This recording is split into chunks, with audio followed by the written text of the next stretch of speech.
Hi, this is Sally and welcome to Reclaiming Pride, LGBT plus survivors of narcissistic abuse. Before we start, there is a trigger warning. The episodes of this podcast may at times refer to domestic violence, emotional, financial, and sexual abuse. To begin, I'd like us to start with a one-word feelings check. What's one word for how you are feeling right now? Not how other people around you are feeling, or how the people you're caring about are feeling, but how are you feeling right now, in one word. This week, we're going to be looking at a controlling and manipulative tactic that you may have suffered under with your NPD partner, family member, friend or colleague, the silent treatment. We will also be looking at isolation tactics which do tie into the silent treatment set of behaviours. Both of these are forms of narcissistic control. So what is the silent treatment in the context of NPD? The narcissistic silent treatment refers to a manipulative behaviour often associated with individuals who exhibit narcissistic traits or have narcissistic personality disorder, NPD. The silent treatment involves intentionally ignoring or avoiding communication with someone as a means to control or punish them. This behaviour is used to exert power over another person, making them feel anxious, confused, and desperate for attention or validation. Within the context of everyday relating with the narcissist, the silent treatment could look something like this. If you have a disagreement, which is very often because the narcissist will frequently start conflicts and arguments because they're lacking narcissistic supply, they will make it so that the conflict you were having is the be-all and end-all of the relationship. So for example, you picked that color of sneakers rather than the ones you should know I wanted because you don't love me. So it's that kind of catastrophic thinking about something that really isn't important at all. They'll also say that it's you, not them, that are literally jeopardizing the relationship by having the conflict. You'll find this is especially true if you question their behavior. So any attempts that you make to resolve anything with them will be met with the silent treatment. So the more this happens and becomes a pattern, the more you'll try to avoid it. You'll apologize profusely for things that are not your fault, forgive things that you should not forgive. Otherwise, you know they will simply just, in the blink of an eye, lose interest in you. They will walk away. They know you know this, and this is why they do it. They will withhold affection, attention, and even basic dialogue in order to erode your boundaries and self-esteem. What will happen then is that they'll start to be visibly bored by you. If you are saying something very important to them, maybe about the way that you're feeling or something like that, they'll just look at their phone while you're talking or do other things, or they might interrupt you with a very inane question, something like, should we get ketchup or mayonnaise this week? This all shows that they are not paying attention and they want you to know that. You are also expected to be a mind reader. Yes, you are expected to be a full-on clairvoyant. You'll never know why they are giving you the silent treatment entirely. Sometimes it will just happen out of the blue and it won't be following an argument or anything. It won't be following any kind of altercation. You may have had a reasonably good time even, and then the silence. I remember my ex would stop communicating with me for days, sometimes weeks at a time, and I would never know what it is that I had done. The answer is, I didn't do anything. However, when they come back around, it will be all your fault for not knowing what it is that happened. It will be you who is insensitive or unempathetic and lacks the ability to infer why they were giving you the silent treatment. I remember her saying to me a lot, oh, you just can't infer, Sally. And then she would kind of go into this whole diatribe about the fact that she had a theory that I was on the autism spectrum, and that's therefore why I couldn't infer. I have many friends and family members who are on the autism spectrum, and I really don't think that I am. Not that there's anything wrong with it at all, but I just don't think that she was right in her analysis. It's ridiculous. It's like, why can't you infer why I was being abusive to you? You're such a bad person. After a series of silent treatments, you start to feel very on edge around this person because you're constantly walking on eggshells because you want them to like you and you don't want the silent treatment again. And you know that you're literally, by the snap of a hair, it could happen. You find yourself forgiving all of their faults, their abuse, their questionable behavior, their insensitivity. You feel like you're in constant competition with the other people in their life, maybe their colleagues, maybe their friends or family, or maybe their ex, who they will likely throw in your face constantly, especially when you're having an argument. I remember my ex saying things to me like, "I don't know why I settle for you, Sally. I'm just settling. One day I'll find the person that's meant for me and they will be beautiful like I deserve." Now, this didn't always happen in the middle of an argument. You know what? We could be having lunch or a drink or something, and she would say something like that. Honestly, they really don't care when you leave their side, because all they're looking for is a constant source of narcissistic supply, and they will just find it somewhere else. The only time you'll see them concerned, if you're not around, is that there is no other ready source of narcissistic supply, no one else to feed off of emotionally. They're literally like emotional vampires. That's why they need you. That's when the silent treatment will stop. So that was the context of the silent treatment in a situationship. So how does the silent treatment serve the narcissist? In the context of narcissism, the silent treatment can serve several purposes for them.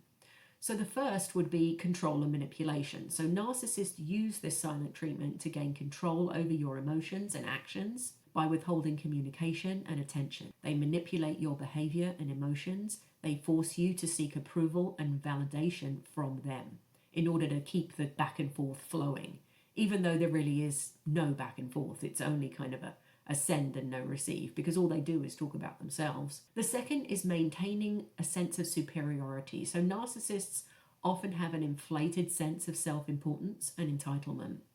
Ignoring you through the silent treatment reinforces their belief that they are superior and that you should chase after their attention. The third is to create insecurity. So silent treatment can create feelings of insecurity and self-doubt in you. You might question what you did wrong to deserve such treatment. That can lead you to becoming more compliant and submissive simply because you're trying to avoid it. 4, avoiding responsibility. Narcissists may use the silent treatment to avoid taking responsibility for their own actions or addressing conflicts. So by refusing to communicate, they're sort of sidestepping accountability to make you doubt your own perceptions. 5th is emotional punishment. The silent treatment can be a form of punishment for your perceived wrongdoing. Narcissists use it to make you feel guilty, ashamed, and eager to make amends with them. In an earlier episode, I talked about how my ex had named all of the folks in the ACOA healing meeting in her head before she even spoke. Remember how she identified me as Guilt Girl before we'd even spoken? She knew the silent treatment would work on someone like me even before we'd ever spoken to each other. So why silence? Why use that? Well, if you're someone who grew up in a dysfunctional household, or if you're an empathic person, a caring person, then the silent treatment is a very powerful tool to erode your identity. The reason for this is that you will always question yourself before you question the other person, particularly if it's someone you love or care deeply about. You'll likely try and think of everything that you may have done wrong. As a result, you start to lose your sense of self, your sense of reality, your sense of what on earth is going on, quite frankly. It can make you not want to eat. It can make you feel depressed and not want to see your friends. All of these kinds of things can happen. While the silent treatment is not visible, the internal bruises it causes are immense. Especially if you're someone who was frequently abandoned in childhood, this will trigger you enormously, and they know it. This is why it's such an effective and torturous form of control. Giving you the silent treatment makes you pit yourself against your own mind. So in other words, you know the truth of what is going on, yet you profoundly doubt it because the other person who you care about and admire or love is treating you in such a way that you may have done something wrong to elicit this treatment. They will leave you alone with your own thoughts, giving you subtle hints and suggestions as to what it may have been, but never actually communicating. Because it wasn't anything. Nothing happened to make them do that. You will waste hours, days, maybe weeks or months going over and over a short conversation to try and extract what it was that you said or did that caused the problem. The fact is, as I've said, you didn't do anything. You were dealing with a pathologically ill person who employs the silent treatment as their modus operandi of control. I know when I was keeping my journals throughout the relationship, I would end up literally writing out some of the text messages and conversations, and I would send those long texts explaining, apologizing for whatever it is I didn't know I'd done. The text would be ignored, and she would just continue to read the desperation, ignoring it without another word. I would later find out that during these silent times, she would have been out to nightclubs, out with friends, going to museums, galleries, and enjoying herself, completely unaffected. Meanwhile, I was going through hell. They will refuse to discuss anything over the phone or in person with you, even in text, unless it's entirely on their own terms, in their way, and when they are ready. In short, you literally just feel hated by this person that you love, admire, or care for. Then there are the if only moments. Have you had these? These are extremely common after the altercations with the narcissist. You'll be left after an argument with them or a conflict that's already not your fault,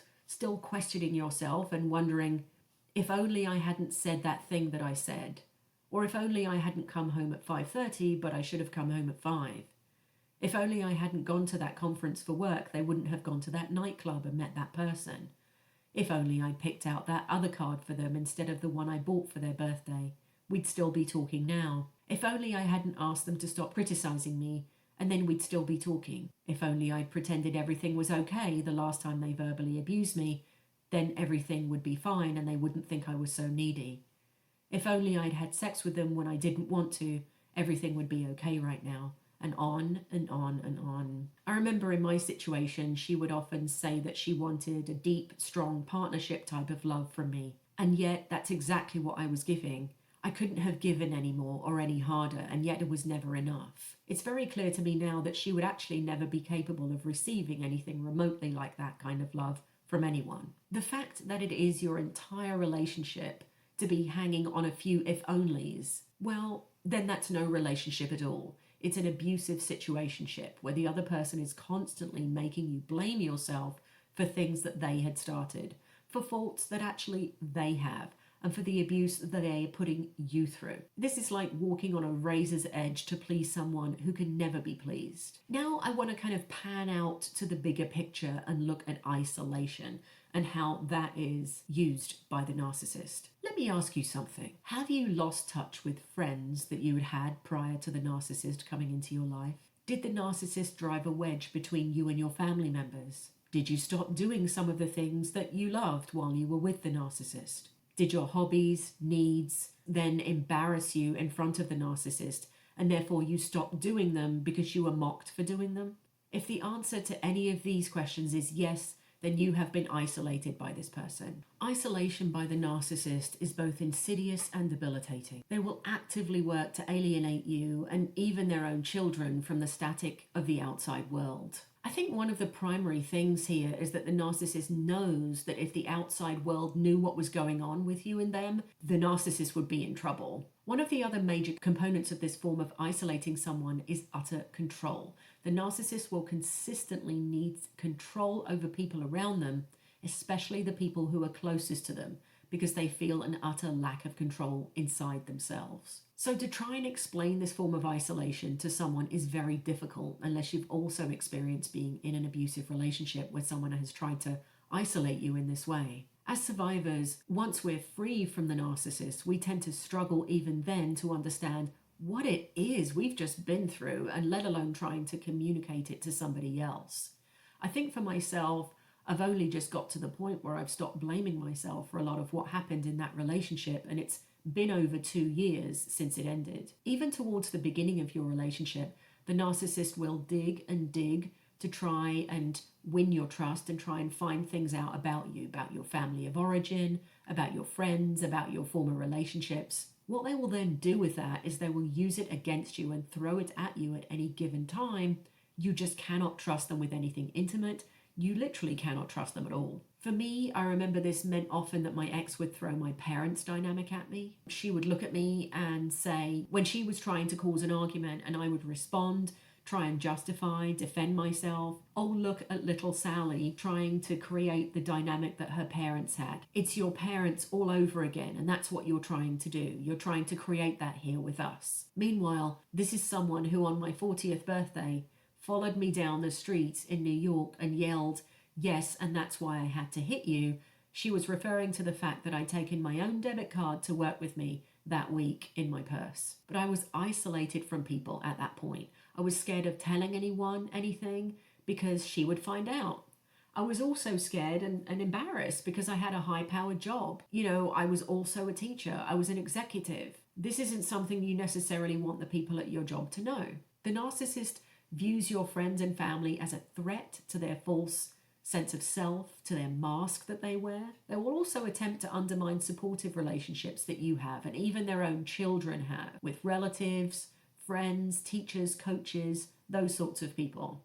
This is a way to keep you more dependent on them and more compliant with them. Perhaps the most fundamental of all of these is that the narcissist will isolate you from yourself. They'll isolate you from your own sense of what is right and wrong, your own sense of balance, your self-confidence, basically your whole connection with reality. This will all create a severe cognitive dissonance within you.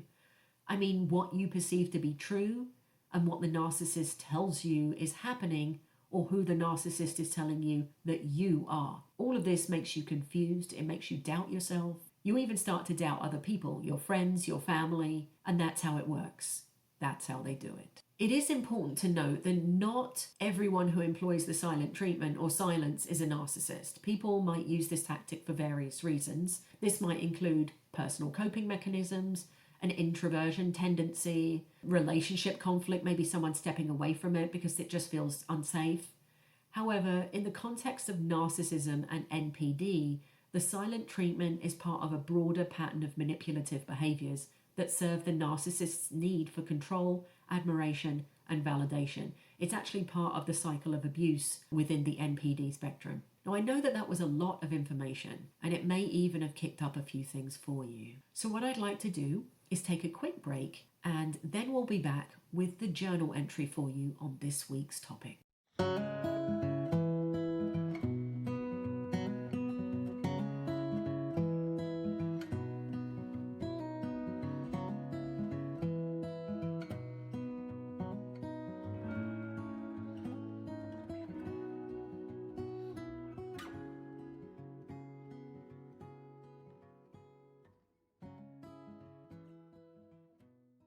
Welcome back, and this week's journal entry will be on the topic of exploring healing from narcissistic silent treatment. Here is your prompt for this week. Take a moment to reflect on your own growth and understanding. How has the experience of facing narcissistic silent treatment influenced your perception of healthy relationships and communication? Are there any lessons you've learned from these experiences, and what are those?